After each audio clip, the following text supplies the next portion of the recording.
Night had fallen. The old farmhouse creaked and groaned around Lucy. The wind howled outside, rattling the windows. She was alone.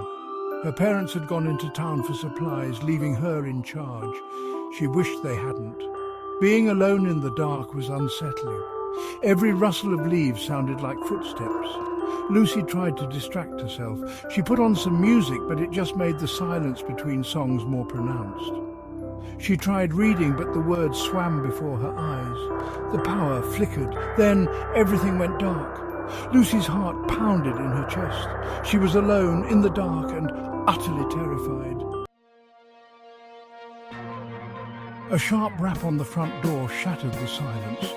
Lucy jumped, her breath catching in her throat. Who could be out there at this hour? She crept towards the door, each step heavy with dread.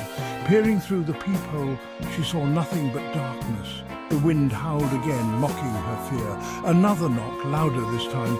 Lucy's hand trembled as she reached for the deadbolt. Taking a deep breath, she flung open the door. The porch was empty.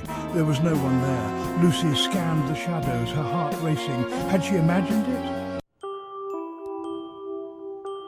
Suddenly, the fire in the hearth sputtered and died. The room was plunged into absolute darkness. Lucy stumbled back, fear gripping her like a vice. A noise from the kitchen made her jump. It was a soft scratching, like claws on glass. Slowly she made her way towards the sound, her blood running cold.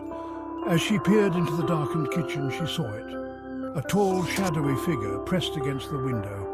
Its eyes glowed an eerie red in the darkness. Lucy screamed, a primal sound of pure terror. She stumbled back, tripping over the rug and falling to the floor. She scrambled to her feet, desperate to escape.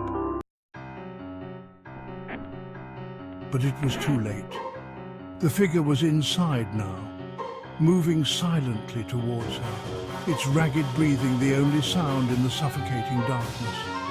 Lucy cowered, her back against the wall. She closed her eyes, waiting for the inevitable. But instead of the cold touch of death, she heard a voice. "Boo," it whispered, a chillingly familiar voice right in her ear. Lucy's eyes flew open. Standing over her, a menacing grin on his face, was her older brother, Michael. He held a lighter in his hand, its flame casting flickering shadows on the wall. "Gotcha again, little sis," he chuckled, his voice dripping with amusement. "You should see your face." Lucy's fear gave way to anger. "Michael!" she shrieked. "You scared me to death." He just laughed, his laughter echoing in the darkness, a chilling reminder that sometimes the monsters we fear the most are the ones we know best.